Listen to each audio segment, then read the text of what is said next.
Hello, good morning, good afternoon, or good evening, whenever you might be catching us. I am truly excited that you are here for another great installment of the Richard Watkins Podcast. Like I said, whether you are a morning bird or a night owl, I'm glad that you are here today. This podcast is made possible and is a production by the Science Policy Action Network consulting firm. Find out more about them at www.span-inc.org. That's span-inc.org. But now with that out of the way, let's get the proceedings proceeding because today I'm joined by Dr. Guzzo, a leading population scientist whose work examines how Americans think, plan for, and experience childbearing across the life course. Her research explores fertility preferences and behaviors, including delayed childbearing, childlessness, non marital fertility, and how childbearing intersects with relationships and family formation in contemporary society. Using large scale survey data and vital statistics, Dr. Guzzo takes a reproductive career approach that situates fertility decisions within people's past experience, future goals, and broader life trajectories. Her more recent work focused on uncertainty and how it shaped Americans' childbearing plans and expectations. Dr. Guzzo earned her PhD in sociology from the University of North Carolina at Chapel Hill. Shout out Tar Heels. Conducted postdoctoral research at the University of Pennsylvania and previously served as director of the Center for Family and Demographic Research at Bowling Green State University. She is widely published, nationally funded, and frequently called upon by major media outlets to help interpret trends in U.S. fertility and family change. That was absolutely amazing. But Karen, did I leave out anything? How should I have amended that? Did I do a good job with your intro? Yeah, that was fine. Although my last name is Guzzo. Good. I can't get anything right. I poured my heart and my soul into that bio and I mispronounced. Right. I don't want to mess up again. It's Guzzo. Okay. Awesome. And I apologize for That's all right. Happens all the mispronouncing. time. Okay. So take me all the way back. How did you decide to get involved with understanding population and enter into the field of population science? And what really sparked your interest in understanding populations? So when I went to college, I majored in international relations, and I thought I'd live in different parts of the world and understand how the world worked and different contexts to make the world a better place. And then when I got to college, realized I actually don't want to live in different places in the world. So I was like, all right, what am I going to do now? And so I've always been, decent at math, and I took an econ course, and I was like, all right, I could be, I could study economics.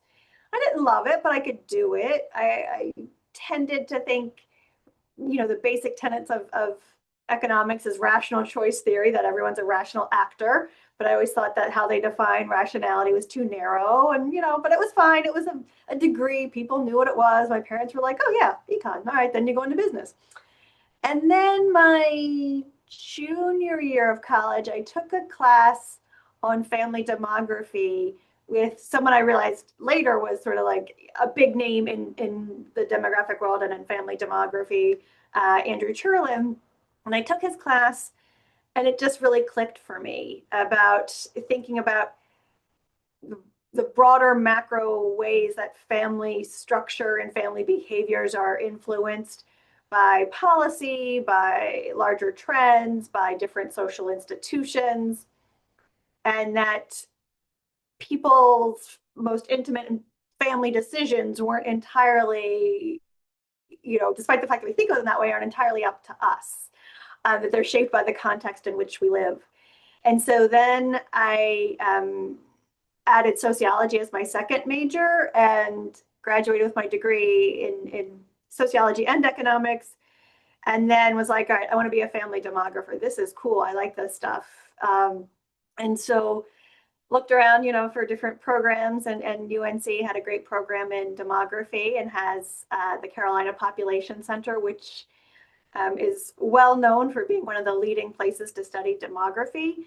And I got in, and the rest was sort of history from that. So I got such a great education here at UNC in demography.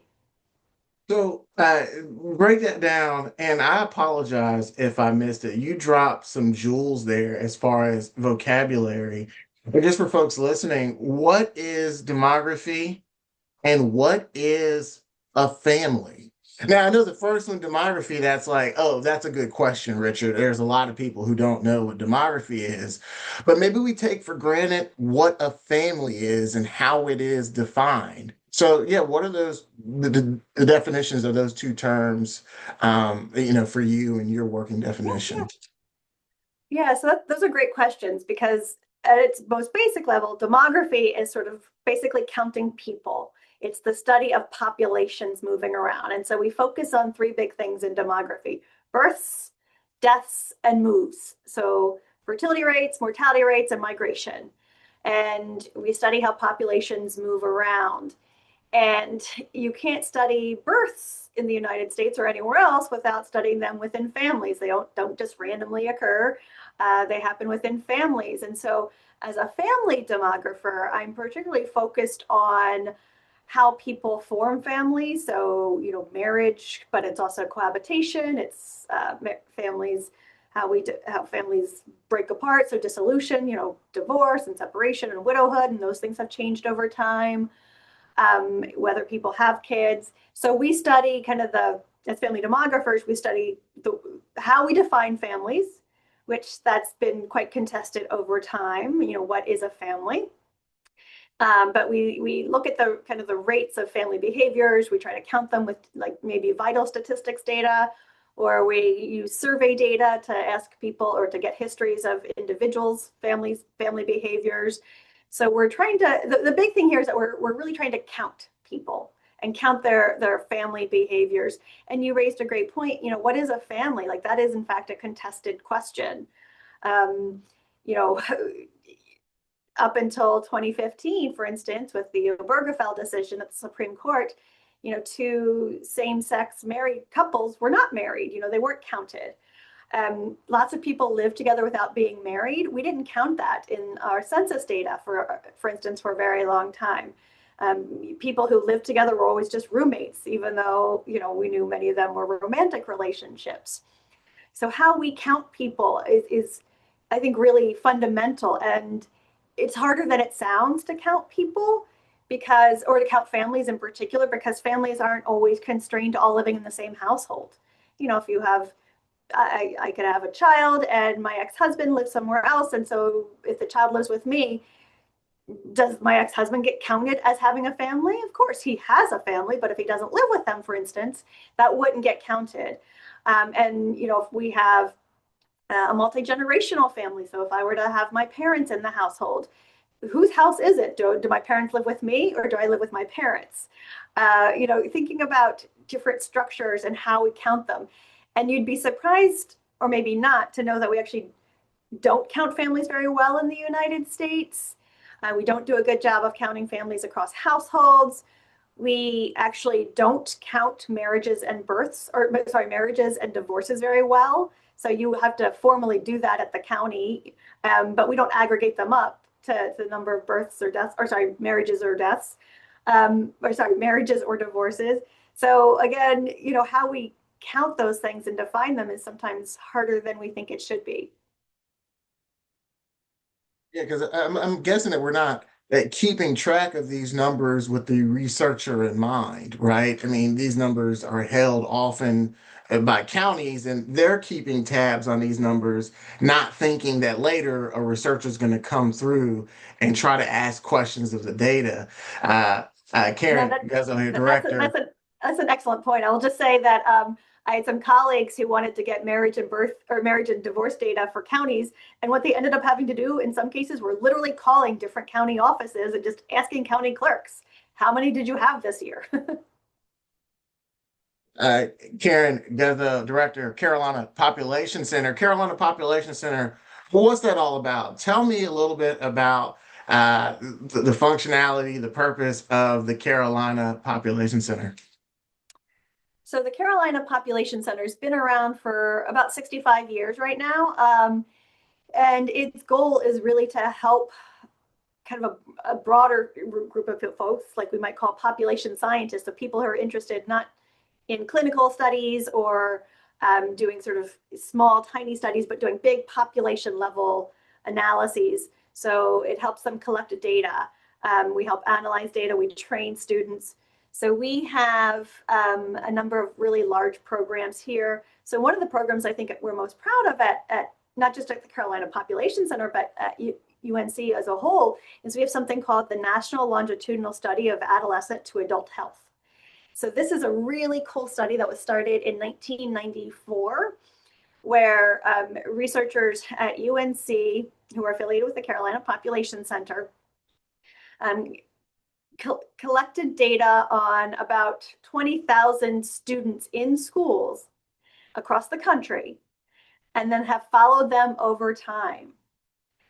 They also, at that first wave of data when they were in school, also did a survey, like collected information on their parents so they could understand where these kids were growing up, both in their homes, but also in their schools, and then have followed those people over time. So they just finished wave 6 of data collection. And so individuals are right around age 50 at this point. So they've been able to track these, well, at this point, with some people drop out of surveys over time or die, or we can't find them. But they've got about 12,000 people that they've followed for decades now to be able to understand, their educational experiences, their job experiences, their marriages, their childbearing, follow their income, but also increasingly collect data on their health. These people are getting into middle age, so many of them have health issues or will. So can we identify what's going on in their lives early in life and maybe be able to track what predicts health later in the life course? And then we've also gone back and re-interviewed the parents again. And so we can really get kind of these intergenerational relationships, and what kind of behaviors might be hereditary or what might be sort of learned behaviors. But it's a really interesting opportunity to really follow people over time and understand how their life unfolds when you can track them at age 15 and then you can find them later at age 50. I mean, that's a really unique thing to do, and something that we're really proud of at UNC and at Carolina Population Centers, just having this, creating this infrastructure that allows us to follow people over time and analyze all sorts of information about their health and well-being. So that's a long time. Well, I guess relatively speaking, I don't really have anything to compare it to. But 65 years is a pretty long time to study populations. Over across that span of time, 65 years, what are some discoveries that the Carolina Population Center has made in regards to population? And why was it created to begin with? 65 years ago, what happened that prompted folks to start the Carolina Population Center? Well, I think what happened was really there was just this critical mass of people who were at UNC who were doing research on populations. And in particular, many of them were interested in the population growth issues that were facing the world. And so they were interested in high birth and death rates in lower and middle income countries. And so wanted to get sort of a group of people together to kind of pool their intellectual resources. So what's really unique about the Carolina Population Center is we've always been really interdisciplinary. And so we have people from sociology and people from public health and people from the medical school and people from anthropology and human geography, and everyone sort of coming together to add their own particular disciplinary expertise in a ways that makes us, I would say, greater than the sum of our parts. Because we can really ask big questions and draw on methods from different types of disciplines and different statistical approaches and different theoretical traditions. And it really helps people sort of grow together. And people had really ambitious projects in mind, and they are much too big for any one person or even just a small group of people. So what's really great about UNC and CPC in particular, is that we have this sort of, there's the faculty doing this research, and then there's this amazing staff that support them, that help figure out the logistics of, working across multiple countries, or having connections, where the National Longitudinal Study of Adolescent to Adult Health has works with people across the United States at different institutions too. And instead of faculty trying to work through the bureaucracy of how do I work with another institution in a different part of the country or a different part of the world, our staff are amazing at that. And they help us figure out the things like, how do we collect data and program it? How do we store it safely so we can, guarantee confidentiality?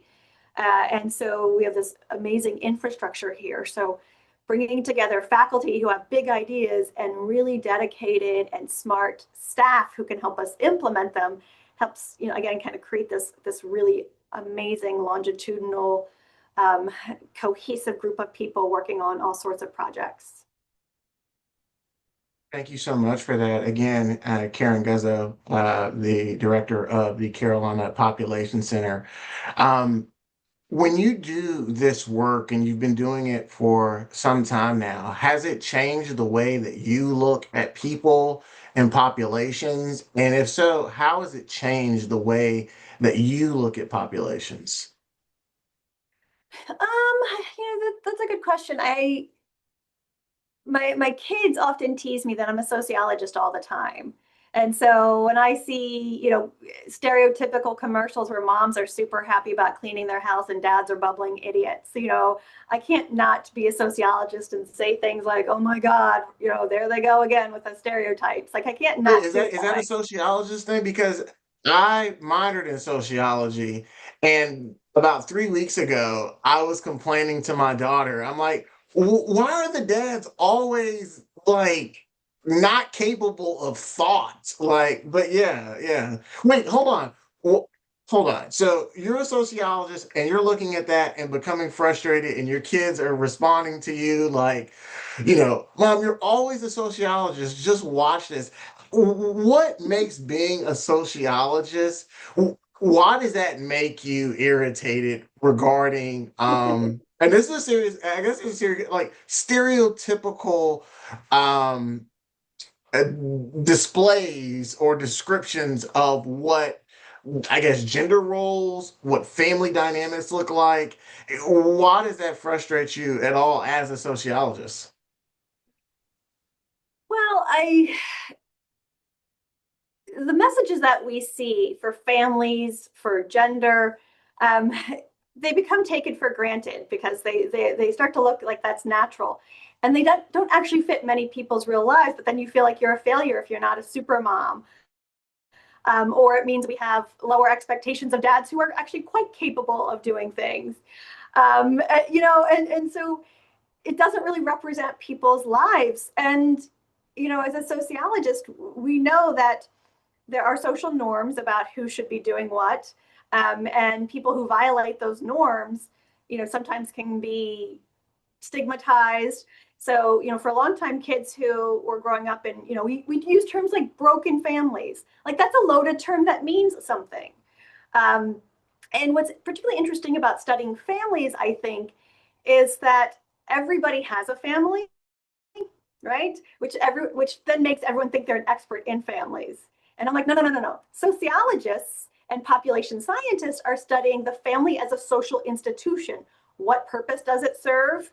How has it changed over time? How does it interact with other social institutions? So in the United States, we spend a lot of time saying, well, that kid's gone wrong because they have bad parents, and not because they also grow up in schools that are underfunded, in neighborhoods that don't have jobs. As sociologists, we can step back and say, what are the larger social institutions doing? So we're not saying that social norms aren't real and that family, like how you're raised doesn't matter, but you're not raised in a vacuum. You're raised in a larger society. And so, we expect a lot out of families, and we expect a lot out of parents and mothers in particular. And at the same time, we've got these other social institutions that families are interacting with. And that's interesting to me because, there's been a lot of push in policy to be like, we need to get back to the traditional family. I mean, every time there's a school shooting, we're always like, what's wrong with those parents? Or if there's high crime in a certain neighborhood, we'll be like, well, they have too many single mother families. We're always blaming families, and mothers for doing something wrong. And so as a sociologist, we point to how families interact in a larger social setting, but also by pointing to mothers and families as the cause of something, it's a distraction from focusing on other potential issues.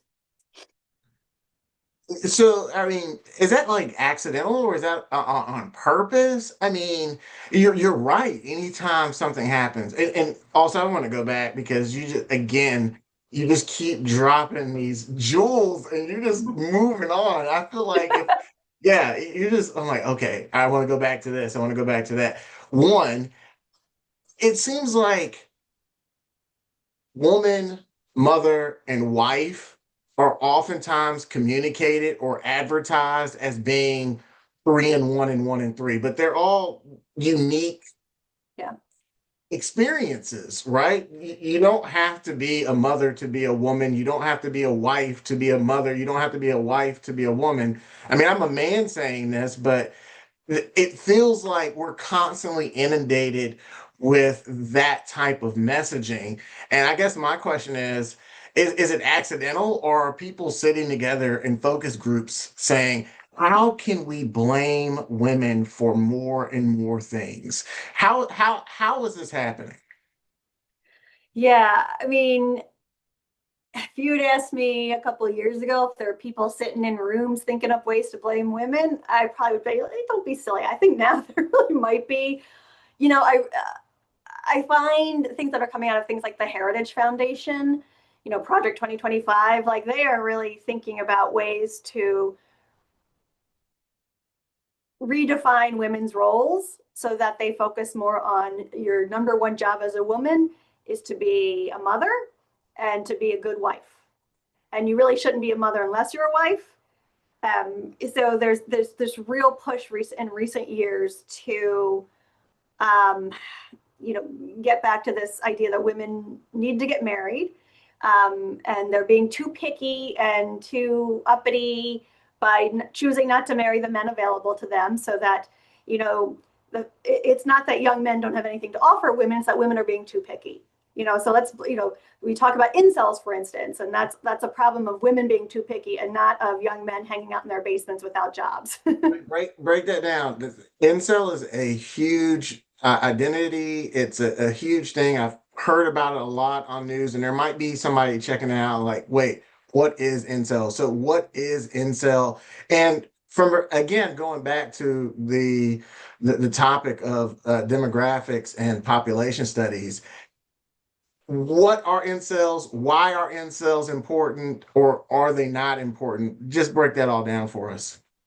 Sure. So incel is sort of shorthand for someone, a person, usually a man, who's involuntarily celibate.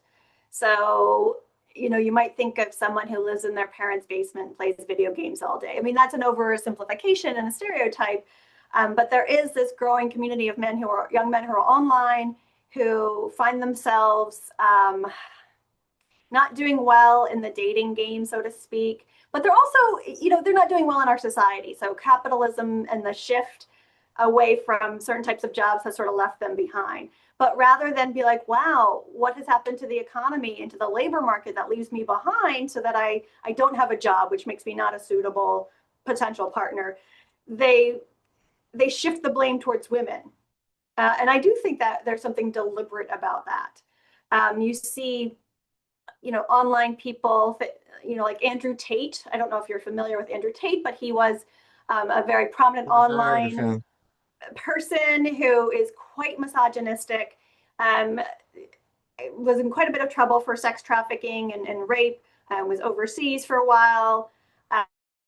But he's telling young men, he's like, you have a right to have women. You have a right to have sex. You have a right to these things. And, women are horrible and they should be used and they should be submissive. And you see young men falling into this because the online communities can really attract young men who are not doing well in parts of our society as we switch away from manufacturing jobs and, you know, jobs that don't require a college degree. Those jobs have sort of disappeared, and we continue to make the jobs that are, we've seen a shift in the labor market and what kind of jobs. So you need a college degree for certain types of jobs, but other types of jobs that young men could do, like go into, you know, nursing, home health aid, you know, education, those are still highly feminized. So even though there's growth in those areas, men aren't going into them. But again, pointing to women to blame, you know, that the world is almost like a pie. So if women are doing well, it means men have to be doing less well. So men's share of the pie is shrinking. It's, to me, it's all misdirection from larger economic changes. But you see young men are listening to these messages because it says to them, there's nothing wrong with being a man, and what's wrong is with women. And I do think we, you know, young men aren't doing very well, but I would argue that it's not really because of women doing better. It's because we have cultural norms about what manhood means, and the job markets have changed, and they have not changed together in many ways. So when we look, because you mentioned a longitudinal analysis, and that kind of points back to understanding and appreciating a situation or peoples over a period of time. Is this phenomenon that we're describing here, as far as, you know, blaming women, is that new? I mean, or I feel like, and again, forgive my ignorance, I feel like we have always you know, gone back to blaming women, whether it's like Yeah. witch trials or, you know, heresy Yeah. or something like that. It's always like anything goes wrong, let's figure out a way to blame women. And I'm just wondering if the the way that we approach situations as a society, despite the fact that we've had changes in technology, innovation, workforce, we still have this way of looking at the world the way that we attempted to look and understand the world 200 years ago. And we haven't evolved. I mean, all right, we have evolved. Obviously, you and I are having this conversation on Zoom, right? So we have evolved, but there are still all of these giant pockets of people that are still attempting to explain the world around them using the dialogue and discourse of 200 years ago. Am I wrong in looking at the No, situation no, like that? I think you're right. I guess I think what actually people are trying to do is go back to this mythological version of the 1950s. You know, Leave It to Beaver. You know, mom is home. She's, you know, happily cleaning the house and baking cookies and making organic food or whatever. And the kids are doing their thing, and they go to school and they come home, and dad just walks in at the end of the day. Like that worked for a little bit of people, but for a lot of people it didn't work. But people like to think of that. I think we actually, what's happening now, we want to go back to that moment. Um, that didn't work for many women. It didn't work for many families of color. It didn't work for poor families. But this idea that this was the good life, that was the last time families were good. I would also say we had, you know, lots of unions where jobs were protected. They made good, you know, people could afford to have one spouse staying home. The cost of living was low. People had careers that allowed them to, you know, even if they didn't have a college degree, could protect them and provide a pension and healthcare. You know, they could afford to buy a house. So people want to go back to that. What I think is interesting about this particular moment is you're right in that we have always blamed women for things, and there's always been a feminist backlash, I would say, against rising women's educational attainment and their success in the labor market. What worries me now, and this will bring it back to some of the initial stuff, you know, I've talked about, you know, there's an emphasis on birth rates are too low. And I feel like the right, the conservatives have finally found a topic that they can convince regular people who aren't anti-feminist that we need to do something about women's behavior. That they present this as low birth rates are a huge problem. And because of this problem, that causes, say, population aging, or it means we won't have enough, you know, labor market in the future. We're not growing the next labor force and the next generation of workers. They've convinced regular people, even people who would call themselves feminist and progressive, that, wow, this is a problem. And so once regular people think that low birth rates are a problem, it opens the door for all sorts of policies. And that's where I'm really worried about with this current moment of sort of low birth rates. Is not that I'm not worried about the birth rates. I'm worried about the ways that low birth rate can be used to incite a panic that will justify all sorts of bad things. So one of the things, for instance, we've seen is that the Heritage Foundation has said that it wants to, it has plans. And they're right on the webpage. It's like the villains have their 290-page online, manifesto about what they're going to do. But the Heritage Foundation wants to change women's educational opportunities as a way to raise the birth rate. They want women to spend less time in school under the notion that they are wasting time in school. But if people are less educated, that's never a good thing. We want more education, not less education. And so once you convince people that low birth rates are a problem, I really feel like the conservative right is finally able to say, now we've convinced people we have to do something about women's education. That it opens the door to so many other potential issues, even for people who otherwise would not be okay with that. It whitewashes the anti-feminist movement, I would say.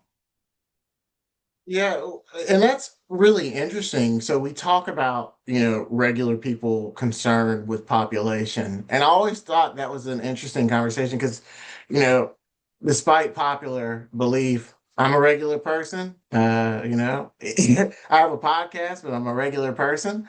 And I never once thought to myself, maybe I'm driving on the road, maybe I'm in the mall, maybe I'm at the barber shop. I never once thought to myself, you know what this barbershop needs? You know what this mall needs? More people. Like that's never been a thought that crossed my mind in any given situation. Yeah, I might have a party and want more people at my party, but in my day-to-day situation, if I'm standing in a long line at the grocery store waiting to get checked out or self-checkout, I never think to myself, like, you know what, I need more people. So on a day-to-day basis, I know people are fed kind of propaganda that, we need more people in the world and in the United States. It doesn't seem to actually be, it might be something that people are thinking because they're told to think about it, but it's never an answer to any of individuals' problems. Like, man, I don't know how I'm going to pay my rent, or mortgage is due, or man, these grocery prices are super high. Never is the answer to any of those trials and tribulations of month to month living. Does it occur to people, you know what? This country needs more people. I don't. How does the gap bridge between an individual's actual lived experience, which probably has nothing to do with the world needs more people, to uh, narrative building that says the United States needs more people? How do you bridge that? How do they bridge that gap? Yeah, yeah. So what's interesting, I'm going to say a couple of things. The first thing is that there's often a disconnect between what people think broadly needs to be fixed or broadly is a problem and what's a problem in their life. So there's really interesting polling data that show that people think crime is a big problem, but they don't think their neighborhoods are unsafe. Or they think the family is falling apart, but their family is good. Because that's what social media and marketing and political campaigns tell us, that there's a problem and it might get to you eventually. So you better work on it, even though most people are like, yeah, my family's good. I feel safe. So there is that disconnect between what they're saying, what they're experiencing and what they're seeing in their day-to-day life and what they've been told is a problem. So people are often worried about things that are not real. Like crime rates are down on all sorts of metrics, and yet people are still convinced there's a crime problem. So the same thing goes with families, I would say. However, I will say, for your average person, especially I would say if you have a fair amount of education, you've probably been told that there are too many people in the world and it's causing climate problems. So lots of people are worried about climate change and the way that overpopulation is an issue. And there is a link between population size and climate change, So but I'm just thinking about back in the day. Remember back in the day, and I don't want to say that I'm an old man, right? So a lot of listeners won't know what I'm talking about. But I remember back in the day, a movie drops and it's released, and I can't wait to go check it out. Maybe it's RoboCop or something like that, right? And Friday rolls around, I go with my dad, I'm a little kid, and we're making our way to Blockbuster. And we go to Blockbuster. See, that dated me, all right? Blockbuster. yeah, I no, go to I remember Blockbuster. Blockbuster. And we get to the section where it's RoboCop, and it's a whole wall of RoboCop videotapes, and none of them are Yeah. available because they've all been checked out and rented, right? I'm going back to those lived experiences where it's like, I never think to myself, like, I'm thinking like, man, they either need less people at this store or more products available. I'm never thinking the answer is, you know what, we need way more babies out here. It's just not going into my I do normal think there are experience. people who think that though. I think there are a lot of people who are looking around small towns and are like, this town used to be thriving. Where did it go? Where are all the people? So I think rural Wow. areas, and you know what? It's there's two problems in the rural areas, and rural areas are not inherently problematic, but people go away to get education. They go to college, um, and then they have a college degree, and the kind of jobs that use a college degree aren't in their hometown. So if you want to be a lawyer or you want to be a journalist, maybe your hometown's not the place to do that. So you get this degree and then you don't go back. But then the other thing that happened in a lot of small towns, and this started happening, decades ago, was that manufacturing left. So there might have been one big plant. When I was growing up, the town next to me had a Thicol building, which I forget what it did, but it's something with chemicals, and that went overseas, and so all those jobs disappeared. Um, and then so the jobs for young people disappear, and the kind of jobs left behind, they're respectable jobs, they are worthy jobs, but they're not good jobs in the sense that you know you're a cashier, you're a waitress, you're doing hair, like those are good jobs and we need people to do them, but they're not jobs that are going to you don't make a lot of money on those jobs. There's not a big upward income trajectory or like path to anything, and so people are kind of left behind. And they and the women, to be honest, the women do better actually because they can still be nurses and teachers, but those jobs are really going for the young men. And so in those small areas, people are like, well, no one's getting married today and nobody's having kids today. And I think people are looking at it from that standpoint. Makes sense. Now, I thank you so much for that because I have heard that you go to a church on Sunday and then the pastor's like, 50 years ago, every pew in this place was filled, packed the back to back. You would hear that and they would talk about, yeah, that's a great point. And then you talk about a lot of communities that were bustling and busy and they're not anymore. Do you think that from the work that you're doing, the strategy of looking at birth rates, do you think that has any impact in addressing changes in the labor force, changing of the market, which I mean, I don't know. Again, I'm ignorant, and the reason why we have you on, the director of the Carolina Population Center, is to ask some of these questions. It seems like it would still fall short of addressing the impact that innovation is having on the economy, the labor market. Yeah, talk a little bit about that. Yeah, that's actually one of the concerns I have when we focus on low birth rates. So low birth rates mean on average that fewer young people are born, which skews the population older. It means eventually, you will have fewer workers, assuming you have no immigration, which we are not. We are headed into a year of negative immigration. But by focusing on low birth rates, I think to me, that again is sort of this misdirection. So what we should be doing is talking about, okay, well, what kind of jobs are available? How do we train the young people we have for the jobs that we think will be available? How do we adjust policies to accommodate what's going to happen? Because it's actually nearly impossible to raise birth rates. That just doesn't really, no country's really successfully done this over a long term. And so if we can't raise birth rates, we need to think about what are the other responses we can have to changes in the economy, to changes in the labor market, to changes in housing, to changes in the healthcare needs. So, demographics can be really powerful, but in some ways the trends can be hard to reverse. And so I was just reading a report done by a colleague here about projected declines in the size of kindergartners, the size of the kindergarten cohorts moving forward as birth rates go down, and it's too expensive for young people to move into the Chapel Hill, Carborough school districts because the housing costs here are so high, and more people are choosing to homeschool or to send their kids to charter or private schools. And, schools can adapt to this. If you know it's coming, you can come up with other ways in thinking about how to respond, or you can try to convince people to have a ton more babies. That's one of those seems less likely to happen. But yet that's what's happening with this sort of what's going on with the family and low birth rates is how do we convince people to have more kids and not, okay, this is happening, how do we respond to it? I'm confused because there are more people living in the United States today than there was in 1955.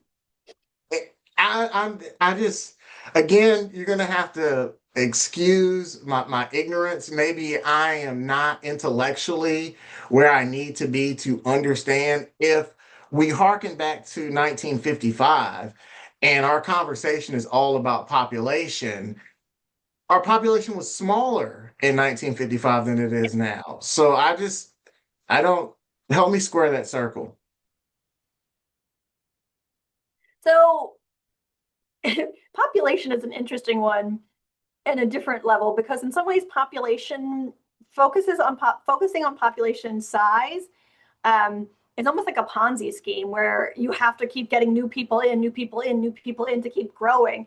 And if you assume that growth can only happen with more people, that's just, it's mathematically impossible. At some point, populations will just not continue to increase.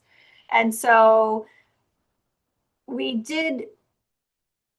population grew rapidly, when almost every country has experienced a point of rapid population growth where deaths fell quickly before births fell. We call that kind of the demographic dividend, when you have all these sudden young people coming of age and growing the economy and going into the labor market and doing all these things that I think has trapped many people into thinking the only way the economy can continue to grow is if we have more and more and more and more workers and consumers. That's part of the big thing is we want more consumers. We want more taxpayers.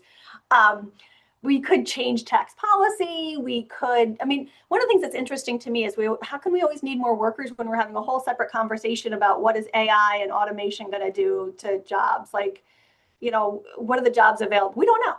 We don't know what changed. Some people think, it's going to wipe out entire industries, and others are like, it's just a fad, it'll go away. It's probably somewhere in the middle. But we don't know what our labor market needs are going to be 10 years, 30 years, 50 years from now. Yeah, okay, thank you so much for saying that. Okay, so I am right to kind of scratch my head when saying, wait, there's more people now, but yeah, it is a question or a circle that cannot be squared. Yet and still, we're still kind of pounding the desk. More babies, more babies, more babies. Yeah. So I get it. And I would also, let me just interject to say too that, on the one hand, in the past, we have generally seen that the standard productivity and the standard of living increase as the population grows. But another way of thinking this is if population stabilizes or even shrinks slightly, but productivity continues to increase as it has in almost every country, even countries with low birth rates, then the standard of living can increase in a different way because you just have the same amount shared among fewer people. So per person standard of living can increase. And so it's not a given that populations that are no longer growing will suddenly become less productive and have lower standard of living. Although it's again sort of assuming that what happened in the past is always what's going to happen in the future.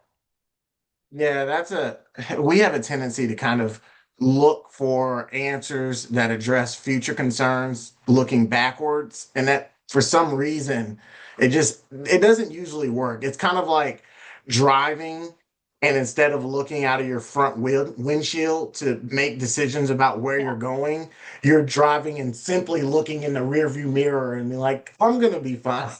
Like, I'm I gonna be mean, fine on that.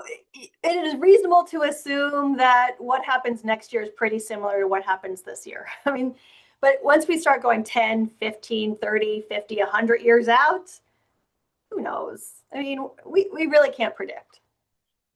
All right, so I always kick myself because I have the opportunity to talk to the most amazing people in the world on my humble podcast.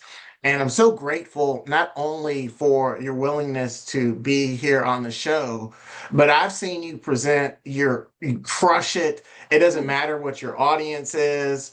It's just absolutely amazing. And I always kick myself because I wish I would have asked this and I didn't get around to it. Or I had plans to ask that, and just the flow of the conversation didn't allow me to ask that question. And you may have been preparing yourself to answer a question that you never received. Okay. So I'm going to do something with you that I do with each and every guest, which is, it's a tough question, but I got to do it.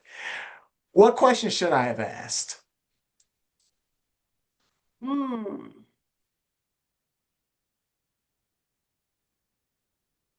I guess, there's the broader question of why I do these podcasts, why I give these talks.